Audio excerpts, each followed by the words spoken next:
बड़ी दौड़ धूप के बाद वो ऑफिस पहुंच गया। आज उसका इंटरव्यू था। वो घर से निकलते हुए सोच रहा था कि ऐ काश आज मैं कामयाब हो गया तो फौरन पुश्तीनी मकान को खैरबाद कह दूंगा और यहीं शहर में क़याम करूंगा।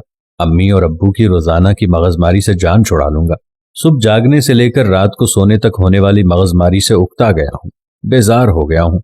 सुबह गुसल खाने की तैयारी करो तो हुक्म होता है पहले बिस्तर की चादर दुरुस्त करो, फिर गुसल खाने से निकलूं तो फरमान जारी होता है नल बंद कर दिया करो, तौलिया सही जगह पर रखा करो, हर वक्त यूं ही फेंक देते हो। नाश्ता करके घर से निकलने का सोचूं तो डांट पड़ती है कि पंखा बंद किया है या चल रहा है। नौकरी मिली तो घर छोड़ दूंगा। ऑफिस में बहुत से उम्मीदवार बैठे बॉस का इंतजार कर रहे थे। 10 बज गए थे। उसने देखा पैसेज की बत्ती अभी तक जल रही थी। अम्मी याद आ गई तो बुझा दी। ऑफिस के दरवाजे पर कोई नहीं था।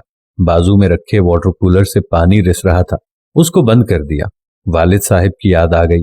बोर्ड लिखा था कि इंटरव्यू दूसरी मंजिल पर होगा। सीढ़ियों की लाइट भी जल रही थी। उसे बंद करके आगे बढ़ा तो एक कुर्सी सरे राह दिखाई दी। उसे हटाकर ऊपर गया। देखा पहले से मौजूद उम्मीदवार अंदर जाते और वापस आ जाते थे। फिर पता चला कि वो एप्लीकेशन लेकर कुछ पूछते ही नहीं है, बस फौरन वापस भेज देते हैं। मेरा नंबर आने पर मैंने अपनी फाइल मैनेजर के सामने रख दी। तमाम कागजात देखकर मैनेजर ने पूछा, कब से ज्वाइन कर रहे हो? उनके सवाल पर मुझे यूं लगा जैसे आज 1 अप्रैल हो और ये मुझे फूल बना रहे हैं। उन्होंने ये महसूस कर लिया और कहा, अप्रैल फूल नहीं, हकीकत है। आज के इंटरव्यू में किसी से कुछ नहीं पूछा जा रहा है, सिर्फ सीसीटीवी में उम्मीदवार का बर्ताव देखा जा रहा है। सब उम्मीदवार आए मगर किसी ने नल या लाइट बंद नहीं की सिवाय तुम्हारे। मुबारकबाद के मुस्तहिक हैं तुम्हारे वालिदैन, जिन्होंने तुम्हें तमीज और तहजीब सिखाई है।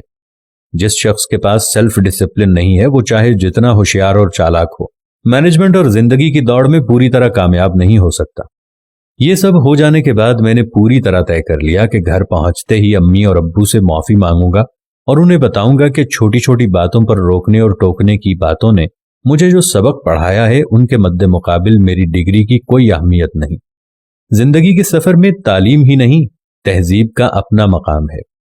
आज वो लोग जो अपने माँ बाप से नाला नजर आते हैं कि उन्होंने हमें फलां बात से क्यों डांटा, उन्होंने हमें फलां बात से क्यों रोका, तो जिंदगी की प्रैक्टिकल लाइफ में जैसे ही वो पहुंचते हैं तो उनको वो माँ बाप की दी हुई तरबियत याद आती है।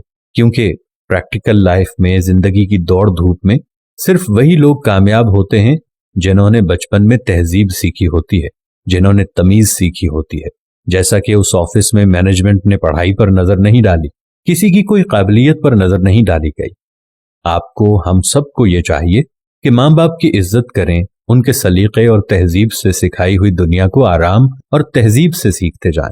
क्योंकि माँ बाप जिस तजर्बे से गुजर रहे होते हैं, हमारी इतनी उम्र भी नहीं होती जितना उनका तजर्बा होता है। हम लोग हमेशा माँ बाप की डांट टपट से तंग आकर बाहर जाने का सोचते हैं और बड़े शहर जाने का सोचते हैं और अपना अलग घर बनाने का सोचते हैं। ऐसा हरगिज मत करना। कामयाबी उनके अदब के साथ जुड़ी होती है। दोस्तों, हम में से अक्सर दोस्त ये गलती कर बैठते हैं, जैसे ही कुछ हालात बेहतर हो जाएं या शहर में एडजस्ट होने का मौका मिले तो सबसे पहले अपने आबाई घर, फिर अपने वालिदैन को छोड़कर शहरों में बसने की कोशिश करते हैं। अगर शहरों की तरफ जाना लाजमी भी हो तो फिर भी अपने वालिदैन को साथ लेकर जाएं।